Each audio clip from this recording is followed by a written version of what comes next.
ഇപ്പോൾ വന്നിരിക്കുന്ന ഒരു വാർത്ത, is of doing business ranking നിലവിലില്ല എന്നും 5 വർഷം മുമ്പേ അത് നിർത്തലാക്കിയെന്നും കേന്ദ്ര വ്യവസായ വകുപ്പ് മന്ത്രി ശ്രീ പീയൂഷ് ഗോയൽ മാധ്യമങ്ങളോട് പറഞ്ഞതായിട്ടാണ്.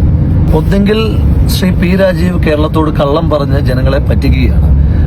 ഇരിക്കുന്നതിന് മുമ്പ് ഇതുകൂടി കണ്ടോളൂ. ഇതാണ് പീയൂഷ് ഗോയൽ നമുക്ക് നൽകിയ ഇതാണ് ഈസ് ഓഫ് ഡൂയിങ് ബിസിനസിന്റെ അവാർഡ്.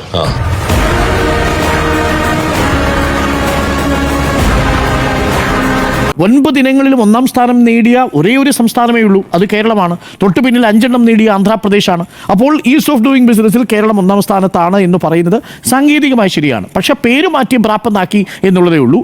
അതാണ് അതിൻ്റെ വാസ്തവം. 2015 ബ്രാപ്പ്. ഈസ് ഓഫ് ഡൂയിങ് എന്ന് പറയുന്ന അസച്ച് റാങ്കിങ് പട്ടികയില്ല. പക്ഷേ ബ്രാപ്പിൻ്റെ കാറ്റഗറിയിൽ കേരളം 1-ാമതാണ്. അത് യഥാർത്ഥത്തിൽ എന്താണ്? ബിസിനസ് യൂട്ടിലിറ്റി സർവീസസിൽ നമ്മൾ 1-ാം സ്ഥാനത്താണ്. അതാണ് യഥാർത്ഥത്തിൽ ഈസ് ഓഫ് ഡൂയിങ് ബിസിനസ് കൊണ്ട് നമ്മൾ അർത്ഥമാക്കുന്നതും. അതാണ് സാങ്കേതികമായി നമ്മൾ മനസ്സിലാക്കുന്നത്. അതിന്നിപ്പോൾ വ്യവസായ വകുപ്പ് മന്ത്രി പറയുന്നത് 99% നമ്മൾ പൂർത്തിയാക്കിയിരിക്കുന്നു ഈ വർഷത്തെ കണക്ക് വരുമ്പോഴാണ്. കഴിഞ്ഞ തവണ 95% ആണെങ്കിൽ 99 ആയിരിക്കുന്നു എന്നുള്ളതാണ്. എന്തായാലും പറ്റിക്കപ്പെടാൻ കേരളം തയ്യാറല്ല. ഇത് കേരളമാണ് സാർ. കള്ളം പറഞ്ഞ് പറ്റിക്കാൻ നോക്കരുത് സാർ.